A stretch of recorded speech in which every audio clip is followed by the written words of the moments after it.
नमस्कार। संसद भवन पर हमला हो जाए किसी देश के, ये बड़ा दुर्भाग्यपूर्ण होता है।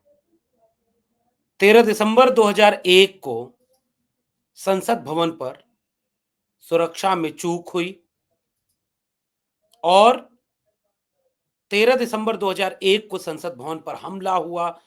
हमारे सुरक्षाकर्मी शहीद हुए, लेकिन उस हमले से सबक लेते हुए संसद भवन को फिर से सुरक्षित किया गया, चाक चौबंद व्यवस्था रखी गई और उसकी 22वीं बरसी पर यानी 13 दिसंबर 2001 के बाद 13 दिसंबर 2023 और इस दिन यह फिर से सुरक्षा में चूक सामने आती है और दो युवक संसद भवन के अंदर चले जाते हैं।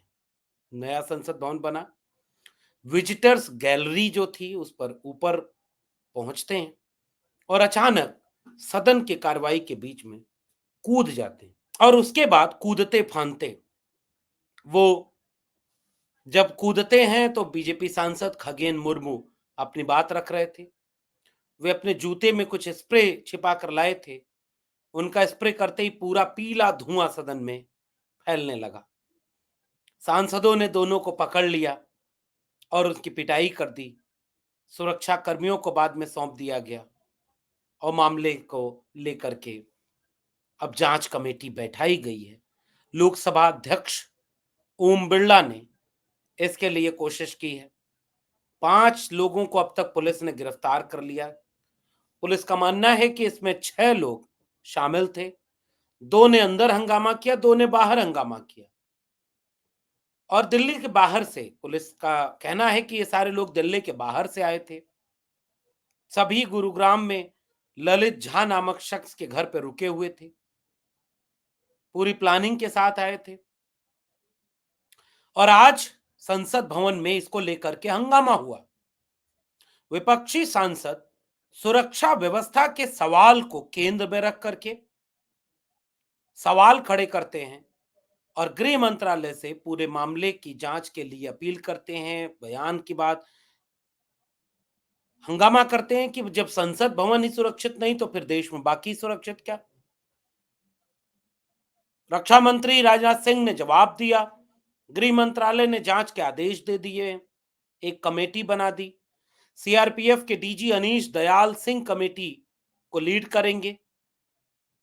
लोकसभा सचिवालय ने गृह मंत्रालय में इसकी शिकायत भी रखी कि पूरी विस्तार से जांच हो और दोनों युवकों को पीला स्प्रे छिड़कने के लिए गिरफ्तार किया गया, जिनमें से नाम है सागर शर्मा और मनोरंजन डी। कर्नाटक के रहने वाले हैं दोनों। स्मोक कैन का इस्तेमाल करने के बाहर संसद भवन के बाहर जिन्होंने स्मोक कैन का इस्तेमाल करके प्रदर्शन करने की कोशिश की, उनमें से एक पहचान नीलम नामक एक महिला की है और अमोल शिंदे। और इस तरह से यहां से एक सवाल पैदा हुआ। सुरक्षा कर्मी जांच के लिए जांच की कमेटी भी बन गई, सब कुछ हो रहा है और उसके बाद हो क्या रहा है कि अब इसके बाद जांच में कुछ सुरक्षा कर्मियों को बर्खास्त कर दिया गया। अब यहां से एक नया मामला तूल पकड़ता है। कई तरह के विश्लेषण इसमें हो सकते हैं।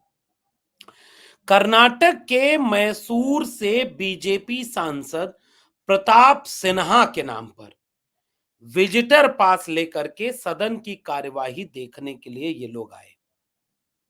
बीजेपी सांसद प्रकाश सिन्हा जो कर्नाटक से हैं, प्रताप सिन्हा, इनके विजिटर पास पर ये सारे लोग सदन की कार्रवाई देखने आए और इस तरह से ये पूरा मामला बना कि वो कार्रवाई देखते देखते उन्होंने जब ये बात की तो सदन में इस पर बात होने लगी कि भाई हम तो बेरोजगारी के खिलाफ ध्यान आकृष्ट कराना चाहते हैं। कुछ लोगों ने भगत सिंह से तुलना की, लेकिन ये हुआ कि नहीं भाई, अब देश में संविधान लागू है और बात कहने का ये तरीका तो कम से कम ठीक नहीं। लेकिन हाँ, चर्चा इस बात पर भी हुई कि बेरोजगारी के मुद्दे पर एक इवेंट बना।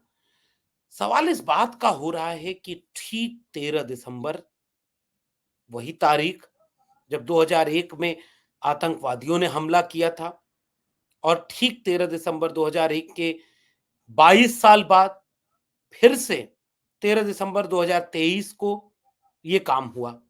भाजपा के सांसद के पास पर बनकर के वो विजिटर गैलरी में आए। उन्होंने इस तरह से कूद करके पूरा माहौल बनाया, और कार्रवाई किसके ऊपर हुई? कार्रवाई कर्मचारियों के ऊपर। केवल कर्मचारियों को कहा गया, और ये सारी चीजें 14 सांसदों को एक तरफ निलंबित किया जा रहा है। और उन अब यहां से पूरे मामले को यहां से समझें कि सदन के भीतर क्या हो रहा है। आज उन सारे लोगों को, कर्मचारियों को निलंबित किया जा रहा है, सदन के भीतर लोग पहुंच जा रहे हैं, और सांसद सदन के भीतर जब सवाल उठा रहे हैं, जैसे अब डेरेक ओब्रायन का मामला देखिए।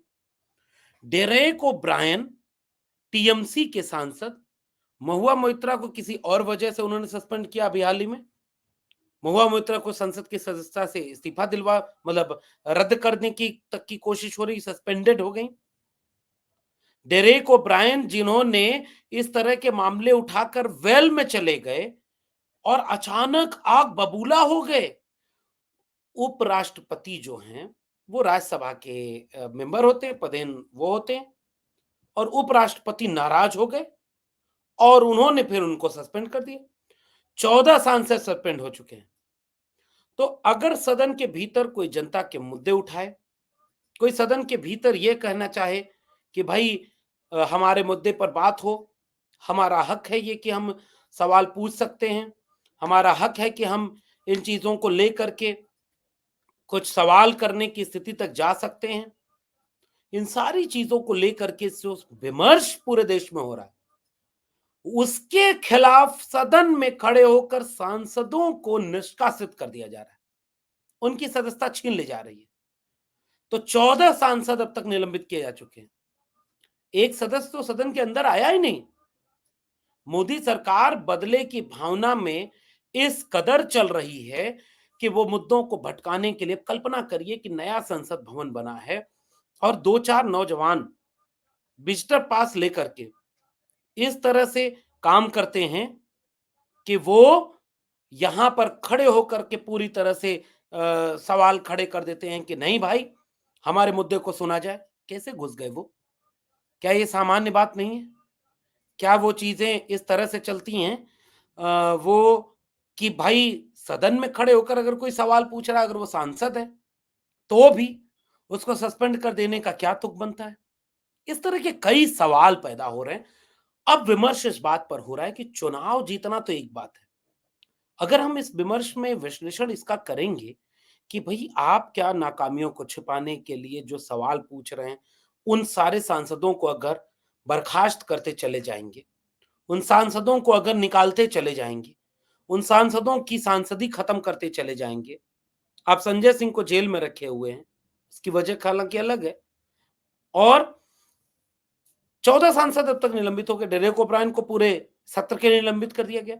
आरोप यह लग रहा है कि क्या भारतीय जनता पार्टी इस पूरे सवाल के साथ जनता में एक्सपोज हो रही है कि वो मुद्दों पर बात करने के बजाय वो ये करेगी कि अब अगर आप सवाल पूछेंगे तो आपको खामोश कर दिया जाएगा।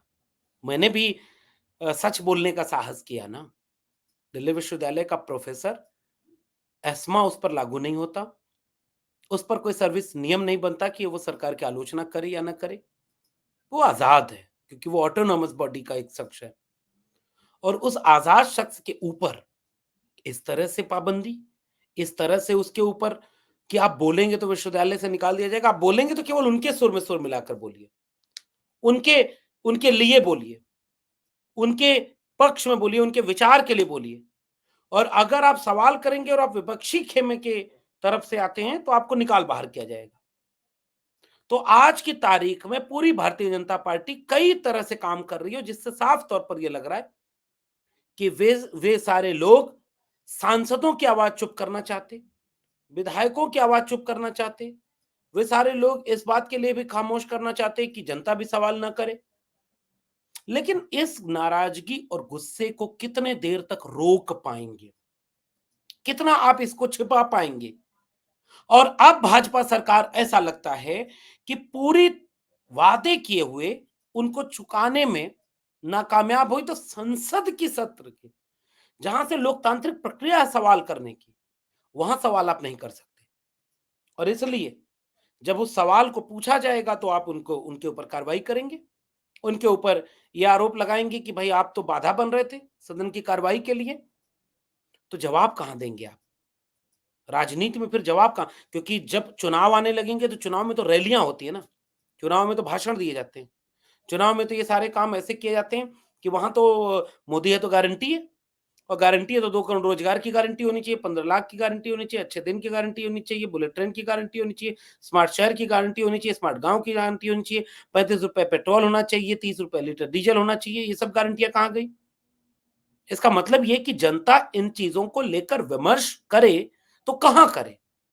सदन में संवाद। अच्छा, आप सोचिए ना, इस बात का भी विश्लेषण आज की वीडियो में होना चाहिए कि क्या सदन में खड़े होकर वेल में जाना, विरोध प्रदर्शन करना, क्या अब इस पर कोई बात नहीं हो सकती?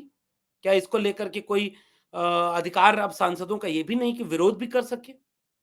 आखिर डेरेक ओब्रायन वेल ही में तो गए थे, और वेल में गए, जैसे ही वेल में गए उनकी सदस्यता खारिज करने के लिए प्रस्ताव आ गया और उनकी सदस्यता रद्द कर दी गई।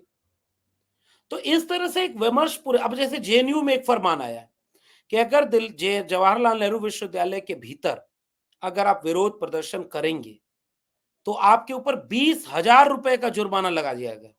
20,000 रुपए का। जेएनयू के भीतर अगर आप विरोध प्रदर्शन करेंगे तो आपके ऊपर 20,000 रुपए जुर्माना। इसका मतलब यह है कि अब विरोध की, प्रतिरोध की आवाजें लोकतंत्र से गायब हो जाएं। केवल सरकारी विचारधारा, सरकारी भाषण, सरकारी विज्ञापन वही देश में चलेंगे। अच्छा, विश्वविद्यालय में विरोध नहीं होगा, संसद के भीतर विरोध नहीं होगा, तो जनता बाहर तो आंदोलन आप वैसे भी कमजोर कर रहे हैं। किसान आंदोलन आपको अगर भूले ना हो तो याद होगा कि किसानों को आतंकवादी और खालिस्तानी क्या-क्या कह दिया गया। तो अब सवाल ये पैदा होता है कि क्या सरकारें लोकतांत्रिक संरचना को इतना कमजोर कर देंगी कि आप सवाल पूछेंगे तो आपके खिलाफ कार्रवाई होगी? और सदन के भीतर नया संसद बना था, नरेंद्र मोदी जी ने यह भी बोला था कि इस नए संसद भवन से एक नया आगाज हो रहा है और यहां होने वाला व्यवहार लोगों को बताएगा कि वो कौन उधर ही बैठेगा, कौन इधर आएगा। रमेश भिदोड़ी भूले नहीं है आप? उसी नए संसद भवन में, नए नए संसद भवन के एकदम शुरुआती दिनों में क्या नहीं गाली दी उन्होंने दानिश अली को? दानिश अली की पार्टी ने ही निकाल दी, आतंकवादी और क्या क्या, उसे कार्रवाई से निकाल दिया गया है इस पूरे शब्दों को। लेकिन उसके ऊपर क्या कार्रवाई हुई दानिश अली को गाली देने वाले रमेश भिदोड़ी के ऊपर? तो ये सब संसद में हो सकता है, लेकिन संसद में सवाल नहीं पूछा जा सकता। संसद में सांसद वेल में नहीं जा सकते, संसद में सांसद तख्तियां नहीं ले जा सकते, संसद में सांसद विरोध प्रदर्शन नहीं कर सकते। तो फिर किस बात का लोकतंत्र, और कितना सुरक्षित है लोकतंत्र, और किस रूप में होगा लोकतंत्र? इस तरह के कई सवाल जनता के बीच जाएंगे। मेरा मानना है कि लोकतांत्रिक संरचना में किसी भी सरकार का दिल इतना बड़ा होना चाहिए कि वो अपने विरोध की आवाजों को सुन सके।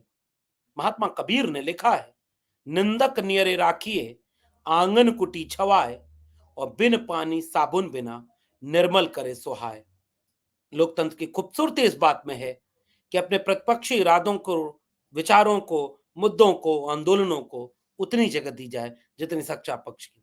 और अगर लोकतंत्र का दायरा ऐसे ही सिमटता चला गया तो निश्चित रूप से आने वाले दिनों में इसका खामियाजा भारतीय नागरिक को, भारतीयता को, आइडिया ऑफ इंडिया को बहुत ज्यादा उठाना पड़ेगा। आपका क्या मानना है नीचे कमेंट बॉक्स में बताइएगा। देखते रहिए 4 PM। फिर मिलते हैं किसी और विश्लेषण के साथ। तब तक के लिए बहुत बहुत धन्यवाद।